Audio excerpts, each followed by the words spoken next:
I have a co-founder that knows my business inside out. It helps me turn my messy ideas into clear assets, keeps everybody on the same page, and it helps me decide faster. I'm talking about AI. You're probably using it too right now. If so, cool. But if you're anything like I was, stuck in endless chats, losing context, starting new tabs, losing your flow, then this is going to be for you. Today, I'm going to be showing you how you can turn your chat chaos into a co-founder, an assistant, a mentor that knows your audience, your offer, your values, your mission, so it boosts your ideas and sharpens your strategy. By the way, my name's Gulfraz and I've worked with some of the most high-achieving, purpose-led entrepreneurs become clear and magnetic online. And I'm on a mission to help you be seen with purpose so that you can profit in peace. And don't worry, I've got nothing to sell you in this video. Now look, I just want to remind you that the quality of your inputs determine the quality of your outputs. And this is not just with AI, it's life in general. I want you to level up the way that you use AI so that it serves you, not the other way around. So this is another video with a free guide and a worksheet attached in the description below.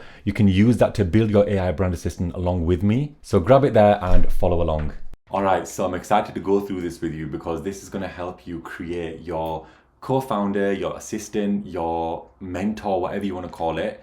And the reason we're doing this is because it's just going to keep us aligned with everything that we've built so far so that we're not going off the rails and we've got all the important context that we need, which you end up losing if you don't create something like this. And as it says over here, it's going to help you stay in alignment with your vision, your niche, your values, your offer, your content, everything that you're going to be doing.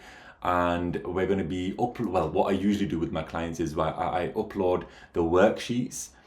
Every worksheet that we create is an asset for this language model, and it just makes sure we are staying true to everything that we stand for without anything else bleeding into it. After working with so many people, there are different AI tools that people use. You can use Claude, you could use ChatGPT, Gemini, people use all sorts of different AI tools.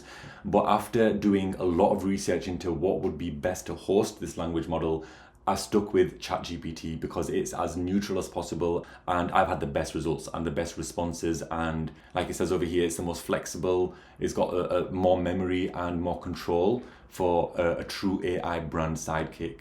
So that's what I would recommend you use this on, and that's what this guide is really helping you build. Maybe you can use the same principles and make it on another language model if you use something else. It's totally up to you, but this is for ChatGPT. Now, first things first is going to this website over here. It's chatgpt.com/GPTs, and you'll see the screen. And in the top right hand corner, it's just outside of my screen over here for some annoying reason, but you'll see where it says a button called Create. So you want to click on that in the top right hand corner. Next thing you want to do is you want to define your GPT's identity. So something that I like to do is just to give it a memorable name. You can call it whatever you want. This is where I want you to have that freedom. I've given you some examples over here, what you can call it. You can call it your coach, you can call it Magnetic Me, you can call it your brand buddy, whatever you want to call it, you can call it that. Now, when it comes to the description section, over here, you want to add a very short, sweet description in terms of what it does. So the description that I've given mine is that it's like my mentor, it's vibrant, it's grounded, it's wise, it's wildly effective, it's an excellent communicator. Just put a little description in terms of what you want to see when you load it up. It just sort of gives it that flavor. Next step is to set the instructions. So what is it that you want it to do? Now, my instructions that I've added are quite long. I've put a little template over here in terms of what guardrails you want to put in place. And the guardrails, the most important guardrails here is obviously your brand, what you stand for, all the work that we've done before. You can see here, you've studied all my worksheets from the Magnetic Founder Accelerator's first module. This is where we've done the vision work, where we've done the know thyself work, where we've done the niche work, the offer work, everything like that. We upload it onto the language model, which we'll do later, but we're just giving it those guardrails. So we're telling it, this is the information that you're going to extract your ideas from, and give it some instructions in terms of what its position is, what sort of a personality, you can call it, you want it to have. So this is very brief, but if I can add to this, a few things that I've put into mine is whenever it comes to client-facing assets, we always want to speak like a genius, we always want to think like a genius and speak like a 10-year-old. That is a very important rule or an instruction that I've given my language model that you can apply, because simplest language works best whenever you're communicating with your niche. So when giving marketing responses that will be client facing, think like a genius, talk like a 10-year-old. Give it updates in terms of what stage you are at right now in your business, what your next plan is, the mission, vision, values, your next 90-day steps, your big business vision, all of that stuff that we create in our vision board. I also upload onto this language model, and then I give it instructions in terms of how to use that, so that any strategy, any advice that it gives us will have that as a foundational piece of information. Tell it what financial position you're in right now, where you want to be financially, or tell it about the goals that you've got in terms of how many people you've impacted, how many people you want to impact. Another thing that I've done is, if you've got a landing page, I've done a snapshot of my landing page. If you can do a snapshot, put it onto a PDF, give it that information in here as well. If you've got VSL scripts, things like that, these are all important things to let it know how to use those assets. If you have any inspirational assets, like if there's maybe a book out there that you like the principles of, if there are systems and processes that you were inspired by, there's other people out there, you can add onto the language model as well. In fact, I'm just going to jump straight into that as a next step, because I've been talking about that a lot. So the instructions are going to depend a lot as well on the files that you upload. So with the people that I work with, minimum, these are the documents. There's other documents that we attach as well, but just as a guide, these are the documents that I upload. Like I've just said to you, if there's anything else that you want to add to it, if it's your sales script, if it's your DM sequence, if it's your email sequence, if it's your VSL script, whatever it is, you can upload all of these important files onto this language model. So if I go back over here, you can skip conversation starters. I mean, these are just there for if you do have a team, and I have used this with a bigger company with a wider team, different departments. You can have conversation starters so that the customer service agents, they can click on a conversation starter that says, how do I explain this product to a new client or a new customer? Or if it's something to do with the editing team, you can include conversation starters as well. Now, when it comes to knowledge, that's what we are talking about right now. So that's where you upload these files in the knowledge. You can click on that. It'll open up the files on your computer, and you can attach anything relevant that you think you want your language model to hold as context.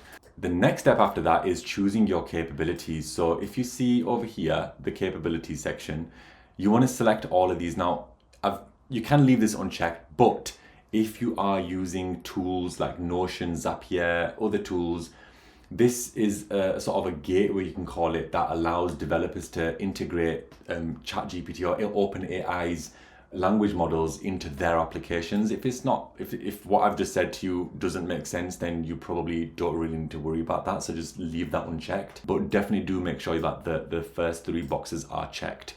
I've skipped past this, but I want to just mention this as well. When it comes to recommended model, you want to make sure that you're using a model that you want the rest of the team, if you've got a team, to have as the default. For me, I use GPT-5 Thinking. You can switch from Thinking to normal GPT-5. You can just do whatever you think is best. I think these probably are the best ones to use right now, because they are the most powerful ones that OpenAI has recently released. And that is it. I mean, this isn't complicated, and I'm just shocked how so many people out there don't have this language model installed or set up for their business. And that's why I'm sharing this with you, because I want you to be able to maximize on this. So save that, and then you can start chatting with it. Now, once you have saved it, you'll have your very own custom chatbot. You can call it that if you want, and it will be under your GPT section. It'll come up on the sidebar on the left-hand side. Most people don't know how best to use this. By doing this, you're already ahead of most people, so use it strategically and wisely. Start a conversation with it just to test it out, but we'll be using it. So I use it with my clients for so many different things, from content to other strategies. The teams, they can use it. Now, another thing I've put is you can add a personality to it, and I think we've already done this. But if you want to add something like this, act like you own 10% of your business and care about its success like your own legacy depends on it. This is how AI actually responds best as well, if you do give it a personality, if you do give it a role. Got some prompts over there that you can use. Schedule check-ins. Now, this is in terms of the vision board that I help create for business owners and founders. It really helps you break down things in a way that is more aligned with what you're doing. So like I said, there's way more context when you upload everything onto this language model. So when it gives you a plan of action. You can even upload your calendar onto it. If you've got a set schedule, you can upload that onto this as well, so it knows how to sort of give you the best output. Final notes, you can always go to configure later. You can add new files, you can give it more instructions. You don't have to stick to one GPT, you can create as many as you want. By the way, I should have said this before, this does require the paid subscription, I believe. So I think it's like $20 a month. One thing to watch out for while I'm saying this as well is that a founder created I think it's like a $200 plus a month account where you can add people onto the language model. Don't do that. All you need to do is just create this in your personal account and then share the link of that GPT. Make sure it's shareable. Once you finish creating it, there's a box that pops up and then it allows you to either keep it private, that only you can use, or anyone can use it if you share the link. Now, I want to just mention some things in terms of where I've put use with caution. One of the common problems that I see that I don't want you to fall into is that do not let it make you lose your human touch, for goodness sake. Do not let this completely take over. Your human touch is what sets you apart. Always trust your gut. You'll be so surprised with how many things that sometimes AI tells you not to do that ends up working. This is going to kill your creativity, and this is I would say literally the only thing that sort of differentiates us from AI is this sort of creativity that we've got. I want you to let it help you with any major red flags that you think may come up. So if you do put in a prompt and say, okay, check this out for me, tell me if there are any major red flags that you see, any discrepancies, any illogicalities, anything that's not logical, that doesn't make sense. But just go with what you feel would work. And if it's a piece of content, put it out there. Obviously, like I said, ask it to tell you if there's any red flags or anything you need to watch out for, but put the content out there. Let's see how the market, how your avatar reacts to that, how they take it, and use real human insight to decide what pivots to take, as opposed to what your AI assistant suggests. Because guess what? Like I said, it can be so wrong. Please just don't fall into that trap. Now, one thing I'm really mindful of is that it's not going to lose your creativity. It's going to protect it. I'm not here to tell you to use AI so that you can end up losing your soul to it, like I see so many people out here doing. I want you to use AI strategically so that it can supplement your ideas and supplement your efforts, instead of it turning you into a soulless robot. I'm talking about the same generic concepts, ideas, terminologies that are just copied and pasted across so many different businesses. They've lost that true human spark and they rely way too much on AI that it sort of buckets them into somebody who's the opposite of being magnetic. So yes, I hope that you really do put this to good use. It has helped me so much and I know that this will help you too. If you've got any questions, you can add them in the comments box below. If you want to connect with me, there's a link in the description for that. I love speaking with and sharing ideas with fellow founders, so hit me up. Otherwise, speak soon, take care, and I will catch you in my next video. Bye-bye.